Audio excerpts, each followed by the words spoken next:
E39 Source, welcome back. Ryan Schultz here. We're doing the passenger front door seal trim install on an E39 M5. All of the door trim along all four doors. This is the part on the body. Point that out for you right here. So this piece of trim that encompasses the entire door hole of the car, not the part on the actual door. It's the same system, same idea on all four doors. The two front pieces are the same part number, and then the two rear pieces are the same part number. It's not pre-molded. You're just going to get a strip that you're going to lay in there. And it kind of comes in a weird box. This is the box right here from Dave Walter BMW. It's an OEM part. Here's your part number for an E39 5 Series front door. 51727116403 is the part you're looking for. It's $57. I looked online. A lot of places it's $60, a lot of places it's $70. I didn't really see anything less than $50, $55, $57 from a dealer is not bad at all. So this is going to be a DIY on how to do that. Applicable vehicles. The E39 5 Series, probably the 7 and 3, respectively. The E38 and the E46 are probably the same. The E53 X5. Honestly, I wouldn't be surprised if they're using the exact same setup on an F10 5 Series or any new model. So this is going to be your door seal replacement. So let's start off easy. The first thing we're going to need to do is pull the old one out of here. Now, I never knew how this worked, and I've been putting off replacing this door seal because I didn't know how it worked. I was peeling the side of it back here, and it looks like it's glued or riveted into the frame of the car, and it looked like it was going to be a big mess to do. This is really the only one on my car that needs to be replaced, as it's torn open right here and probably not sealing sound and moisture as well as it should. I did a visual inspection on the rest of my car's door seals, both on the car and the doors, last night, and the rest of them look pretty good. Especially the driver's one. I think that was replaced shortly before I purchased the car. But this is probably the only original one left, and it does need to be replaced. Note that it comes with the rubber gasket seal here and that bit of felt inside. That, if you kind of work your fingers under there, that is on the same piece of trim. We're not going to have to remove the door sill for this job. Thank God, I wasn't looking forward to that. But we do need to remove this little kick plate here. So we're going to start with that now. I'm going to try to get this on video as best as I can. It's not going to be the easiest thing in the world, but nothing on the car is. So according to what I found yesterday, I'm just going to have to work our fingers under here. And there's 3 plastic retainers that go down into the frame or whatever. One in the center, one far right, and one far left. So we need to get our fingers under that and pull straight up, trying not to bend this too much. And of course, avoiding breaking it. I'm sure it's not a cheap part. If yours are really mangled up, really kicked to hell, scratched, you might just want to replace them. It's probably not that expensive though. So I'm gonna give it a shot. Sounds like one, or it's broken. We're about to see. That sounds like 2.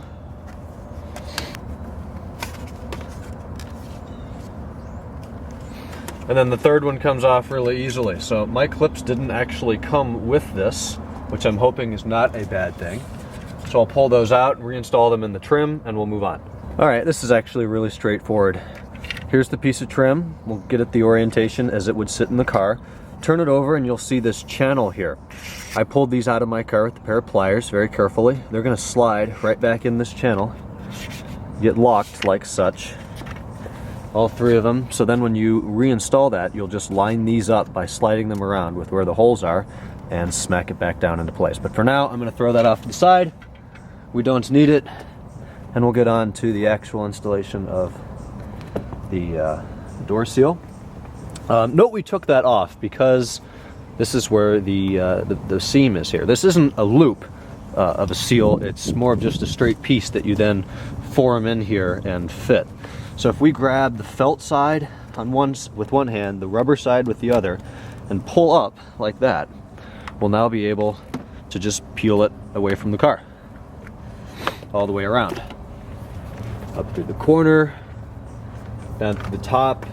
Looks like over here by the dashboard, kind of just have to pull it out towards you a little bit more, and then it lifts straight up. So here's the old piece that took 20 seconds. Coil it up like a snake, throw it out, or burn it, and we'll make way for the new one.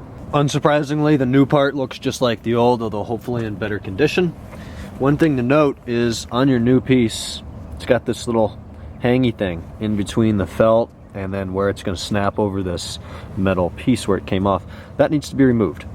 So grab hold of that and just pull it straight out of there. Work it through the whole length. Then hopefully, if you're really anal about it, I suppose you can take a marker or a pencil or something and put a little mark down here of where the seam was, if you care about where it was that much. I actually look like I'm just going to put it down here somewhere about where it should be. I don't really care where it is as long as it's down under that trim where it's supposed to be. Then we're going to start there and work around the entire door. Now, at the end of this, if things go well, you'll meet with just enough material to snake this little end inside the other end. I'll pull that up here for you. And it'll look something like this. It'll fit in there and it'll be nice and tight. If you did it wrong, you'll have overlap like that, or you won't have enough. If you have overlap, do not cut it off, remove it and do it again. Compress it or stretch it along as you go as needed. I'm gonna get started. All right, so we're probably talking about 20, 25 tops minutes later. Started down at the bottom at that seam. It's approximately the same place where it was before. You notice that right there? I started, and it doesn't matter which way you work around the door. I just happened to go this way, shove it behind the dash. It's not difficult, just press it back there. Keep working it up. I hit it with the palm of my hand, which is now very sore, to get it as far in there as I can. And trust me, the first time or two that you'll do this, my fourth try putting it in was the one that made those ends line up perfectly right there. But your first couple, you're going to end up with, I had 2 inches too much the first time, then I had 1 inch too much, and then a 1/2 inch too much.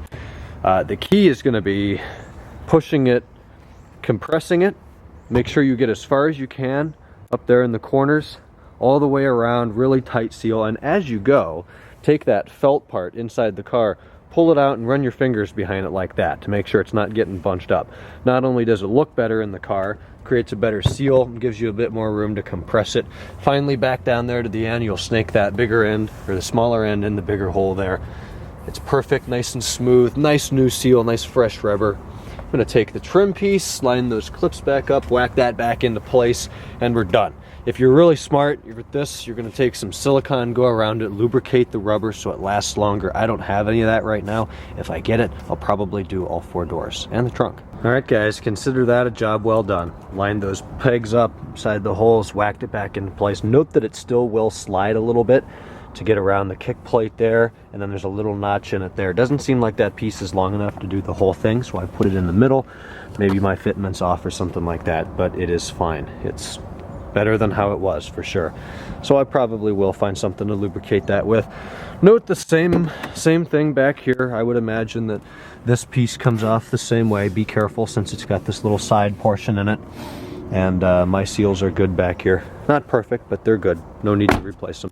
And then the trunk seal is the same way, except it doesn't have the felt. It just pulls up like that and then presses back down into place. I don't actually think this one meets anywhere. It looks to me just like a full gasket, I think, that just drops in there. So that is how to do that. Thanks for watching.